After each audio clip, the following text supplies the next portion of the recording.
Hello everyone, this is Anurag Jha and welcome to education Baba. आज के इस लेक्चर में हम लोग केमिस्ट्री का जो है कुल 42 प्रश्नों को देखेंगे जो कि आपके एग्जाम के लिए काफ़ी महत्वपूर्ण हो सकते हैं। और ये जो 42 टाइप के प्रश्न है, इस वीडियो को अगर कंप्लीट देख लोगे तो आप इससे रिलेटेड भी कोई प्रश्न आएगा तो उसको भी हल करने की स्थिति में होंगे। मैं बहुत अच्छे से यहाँ पे क्लियर करता हुआ जाऊँगा। हालांकि ये टाइम कम है तो यहाँ पे जो है मैं बहुत ज़्यादा डिटेल नहीं बताऊँगा, पर जहाँ ज़रूरत होगा वहाँ पर मैं बताता हुआ चलूँगा। ठीक है, तो यहाँ पे जो है सबसे पहला प्रश्न आता है कि निम्नलिखित में से कौन अक्रिस्टलीय पदार्थ है। तो देखिए यहाँ पे जो है कांच जो है ये क्या है, अक्रिस्टलीय पदार्थ है। ठीक है, बाकी आपको ग्रेफाइट और हीरा पता है कि ये किस में आता है, कोवलेंट क्रिस्टल में आता है।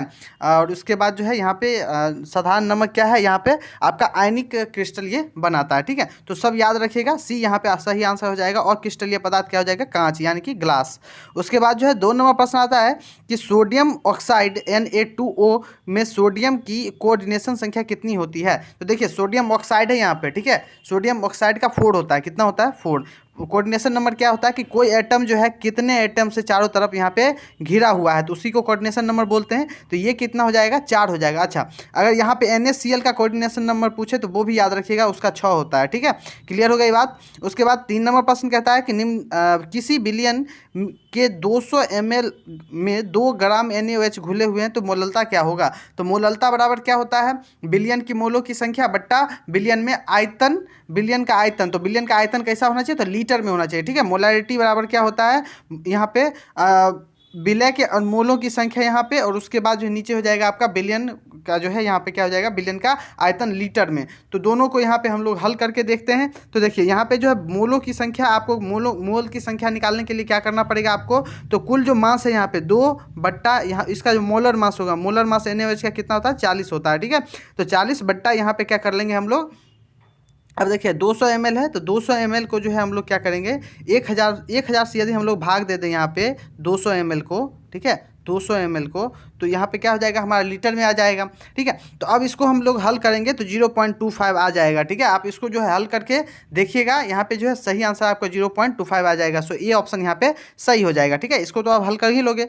उसके 4 नंबर प्रश्न है कि निम्नलिखित में किसका हिमांक अवनमन अधिकतम होगा। किसका हिमांक जो है अधिकतम यहाँ पे होगा। देखिए हिमांक अवनमन आपको बताया था, मैंने एक फार्मूला बताया था वेंट ऑफ फैक्टर में कि डेल्टा टीवी, क्या delta TV equal to KV into M into I। ठीक है, ये फार्मूला एक मैंने बताया था आपको।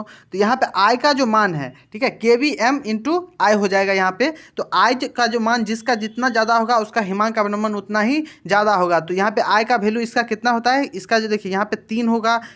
उसके बाद जो है NaCl का 2 होता है, यूरिया और ग्लूकोज का 1 होता है। ठीक है, तो I का मान सबसे ज़्यादा किसका है, K2SO4 का है। सो यहाँ पे A ऑप्शन हमारा क्या हो जाएगा, सही हो जाएगा। उसके बाद 5 नंबर प्रश्न कहता है कि 96,500 कूलाम विद्युत में कॉपर सल्फेट के विलयन से मुक्त होगा। तो देखिए यहाँ पे जो देखिए ये जो बहुत सिंपल है, यहाँ पे Cu2 प्लस प्लस 2E ये क्या देता है, कॉपर देता है हमको। ठीक है, यानी कि 1 मोल कॉपर बनाने के लिए हमको कितना चाहिए, 2 मोल इलेक्ट्रॉन चाहिए और 1 मोल हमको कॉपर आयन चाहिए। ठीक है, तो यहाँ पे देखिए ये जो चीज़ है, यानी कि एक यहाँ पे क्या होगा कि एक, और यहाँ पे जो 96,500 कूलाम विद्युत है ये क्या होता है, यहाँ पे ये जो है आपको 1 मोल इलेक्ट्रॉन के आवेश के बराबर होता है ना। 1 मोल जो इलेक्ट्रॉन यहाँ पे ये विक्षेपित करता है। तो यहाँ पे देखिए ये इसको 1 मोल कॉपर के लिए हमको चाहिए यहाँ पे कितना, 2 इंटू 96,500 कूलाम। तो यहाँ पे जो हमारे पास 96,500 कूलाम है तो यहाँ पे कितना इलेक्ट्रॉन हो जाएगा, सिर्फ 1 मोल ही होगा। तो 1 मोल होगा तो यानी कि ये कितना हमको कॉपर देगा, आधा मोल कॉपर देगा। ठीक है, तो अब देखिए यहाँ पे जो आधा मोल हमको कॉपर दे रहा है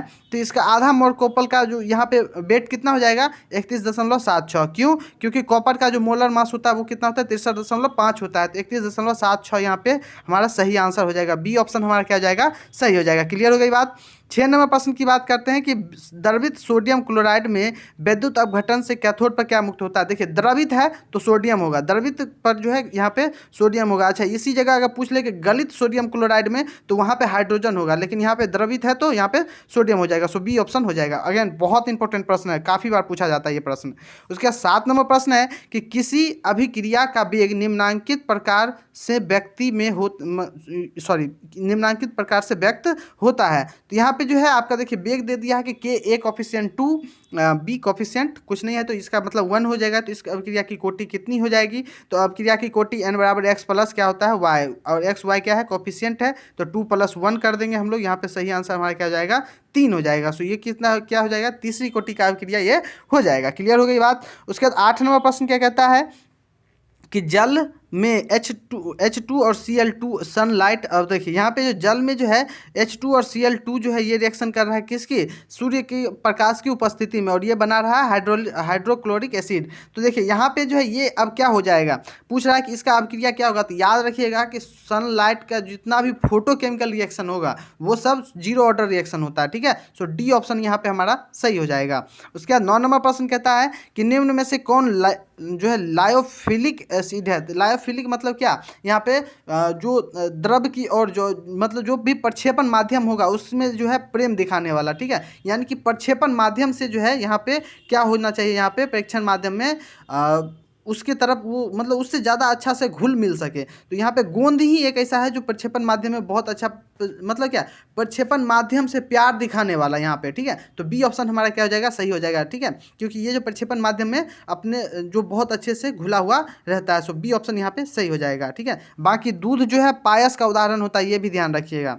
उसके बाद हम लोग बात करते हैं जैव उत्प्रेरक होता है। तो जैव उत्प्रेरक क्या होता है यहाँ पे एक, तो ये जो है एक एंजाइम होता है। ठीक है, बायो कैटलिस्ट जो होता है ना उसको हम लोग एंजाइम बोलते हैं। क्या बोलते हैं? एंजाइम बोलते हैं। ए ऑप्शन क्लियर हो जाएगा। उसके बाद 11 नंबर प्रश्न है कि निम्नलिखित में से कौन धातु साधारण तापक्रम पर द्रव होता है। तो याद रखिए साधारण तापक्रम पर जो द्रव होता है ना वो आपका क्या हो जाएगा यहाँ पे पारा हो जाएगा। ठीक है, बी ऑप्शन हमारा क्या हो जाएगा सही हो जाएगा। ठीक है, क्लियर हो गई बात। उसके बाद हम लोग बात करते हैं यहाँ पे 12 नंबर प्रश्न की कि सल्फाइड अयस्क में जो है यहाँ पे समाहरण किया जाता है। देखिए समाहरण मतलब क्या, कलेक्ट कंसंट्रेट किया जाता है। तो यहाँ पे जो है सल्फाइड अयस्क कंसंट्रेट किसके द्वारा किया जाता है? फैन पलवन विधि द्वारा किया जाता है। सो बी ऑप्शन यहाँ पे हमारा क्या हो जाएगा सही हो जाएगा। उसके बाद 13 नंबर प्रश्न है कि Xe4 ठीक है, यानी कि जेनन फ्लोराइड, यहाँ पे क्या है जेनन टेट्रा फ्लोराइड हो जाएगा। ये इसका आकार कैसा होता है ये पूछ रहा है यहाँ पे। ठीक है, तो देखिए जेनन Fe इसका जो एक बार स्ट्रक्चर हम लोग देख लेते हैं। ठीक है, ताकि बहुत अच्छे से क्लियर हो जाए। तो एफ ये यहाँ पे एफ हो जाएगा और ये जो है एफ हो जाएगा। ठीक है, तो ये जो कुछ इस तरीके का इसका स्ट्रक्चर होता है, याद रखिएगा।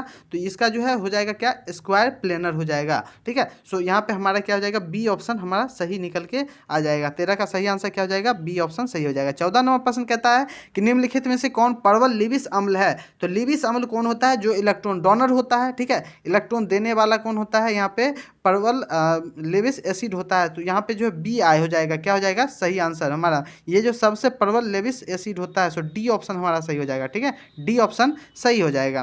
15 नंबर प्रश्न कहता है कि H3PO4 क्या होता है। तो देखिए H3PO4 जो है ना यहाँ पे सिंपल सी बात है, जितना OH ग्रुप होगा किसी भी एसिड में वो उतना ज़्यादा उतना बेसिक जो भास्मिक होगा। तो इसका अगर स्ट्रक्चर की हम लोग बात कर लें यहाँ पे, ठीक है, तो देखो यहाँ पे जो हम लोग इसका स्ट्रक्चर कुछ इस तरीके से बनाते हैं, P डबल बॉन्ड O, उसके बाद 3 यहाँ से कर लो, एक में H जोड़ दो, 2 में OH जोड़ दो। ठीक है, तो ये जो है यहाँ पे इसका हो जाएगा आपका H3PO4 यानी कि ऑर्थो फॉस्फोरस एसिड हो जाएगा ये। तो इसको जो है हम लोग क्या बोलेंगे, 1 और 2 यानी कि द्विभाषमिक अम्ल हो जाएगा। ठीक है, 2 OH ग्रुप है तो द्विभाषमिक हो जाएगा। बी ऑप्शन सही हो जाएगा।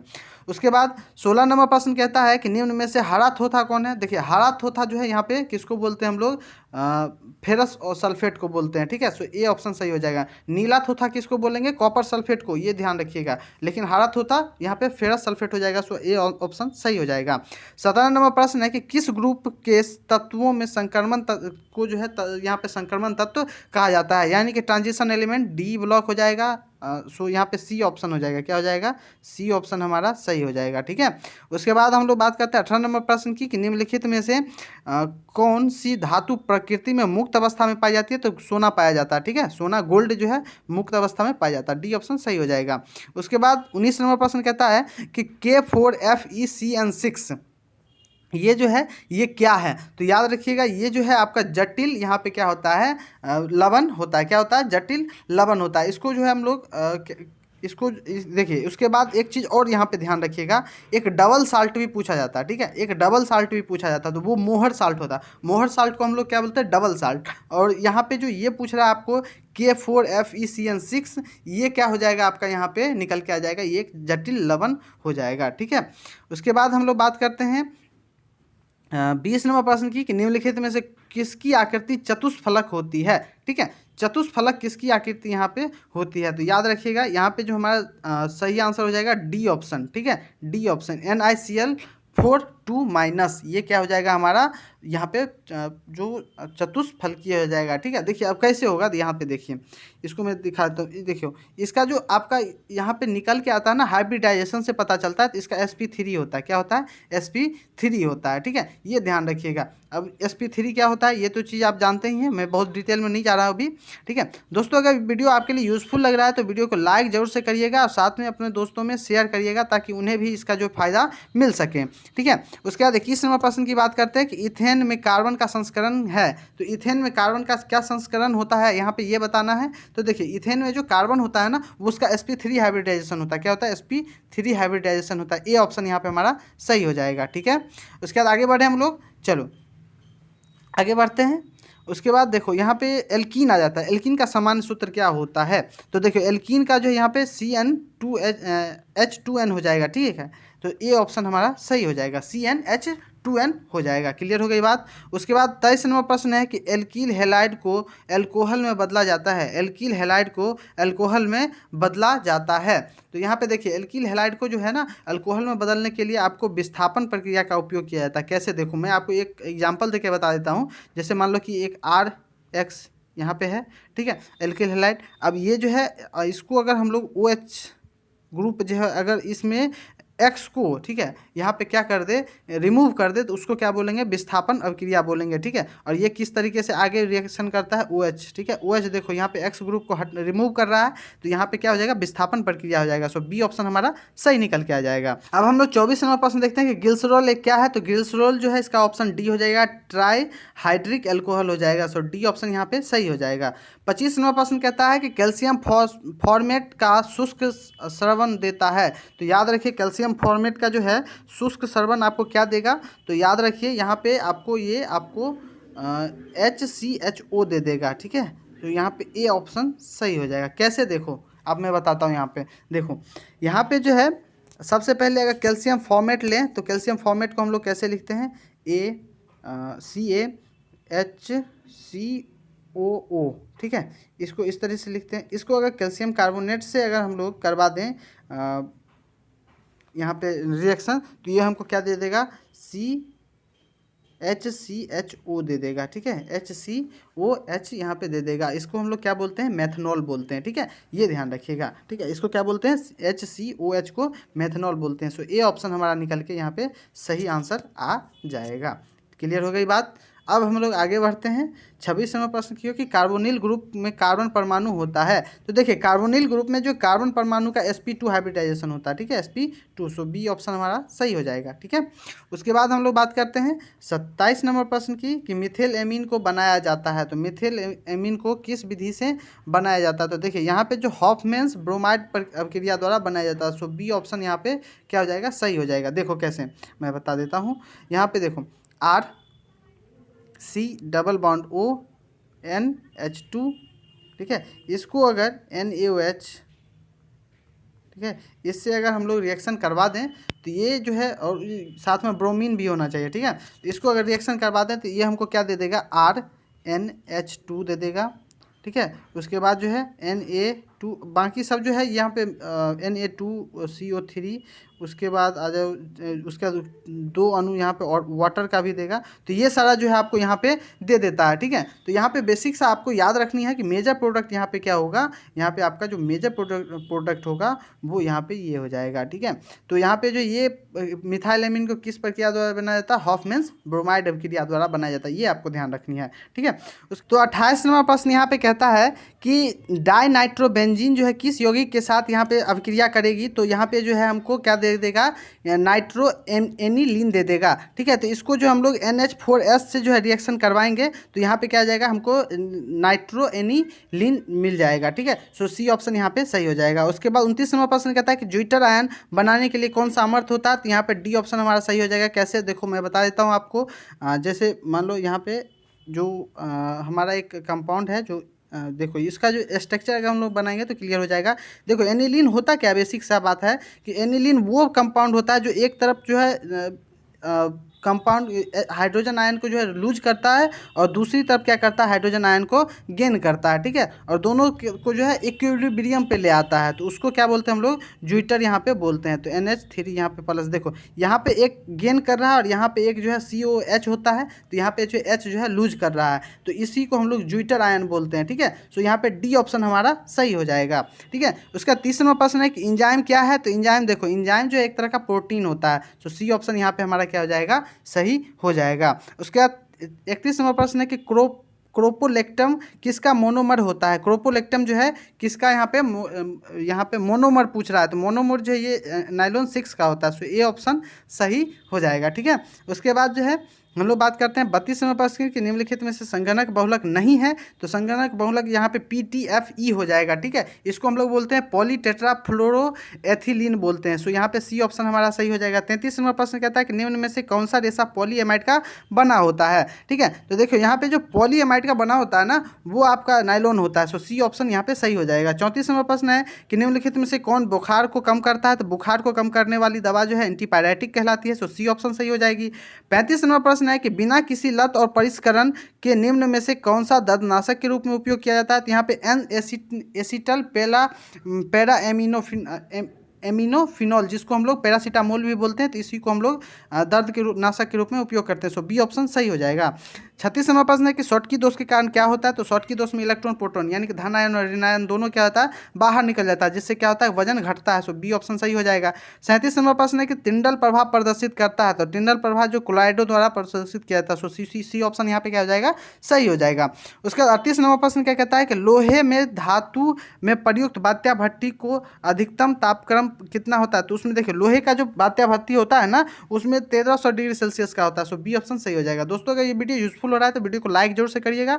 ठीक है, साथ में अपने दोस्तों में शेयर करिएगा। उसके बाद कह रहा है कि Cn- जो है यहाँ पे साइनाइड आयन जो है ये क्या होता है, एक स्नेही मतलब एक नाभिक स्नेही केंद्र होता है या जो है दो नाभिक स्नेही केंद्र होता है, ये चीज़ यहाँ पे पूछ रहा है, तो याद रखिए ये जो दो नाभिक स्नेही केंद्र होता है, सो ए ऑप्शन सही हो जाएगा। उसके बाद 40 नंबर प्रश्न कहता है कि कास्ट स्पिरिट जो है कहलाती है, तो ये मेथनॉल होता है, क्या होता है, मेथनॉल होता है, तो इसको हम लोग कैसे लिख सकते हैं, CH3OH लिख सकते हैं, यानी कि ए ऑप्शन हमारा क्या हो जाएगा, सही हो जाएगा। ठीक है, उसके बाद जो है 41 नंबर प्रश्न कहता है कि फूलों का शर्करा क्या कहलाती है, तो फूलों का शर्करा देखो यहाँ पे जो फलों का जो शर्करा होती है उसको हम लोग फ्रुक्टोज बोलते हैं, सो बी ऑप्शन सही हो जाएगा। उसके बाद क्वेश्चन है 42 नंबर की ब्रूफेन कहलाती है, ब्रूफेन क्या कहलाती है, तो ब्रूफेन जो है एक तरह से पीड़ाहारी कहलाती है, यानी कि दर्द को कम करने वाली काम करती है, सो बी ऑप्शन यहाँ पे 42 का भी सही हो जाएगा। आज के लिए इतना ही, फिर मिलते हैं अगले वीडियो में, तब तक के लिए नमस्कार, God bless you all, best of luck for your examination.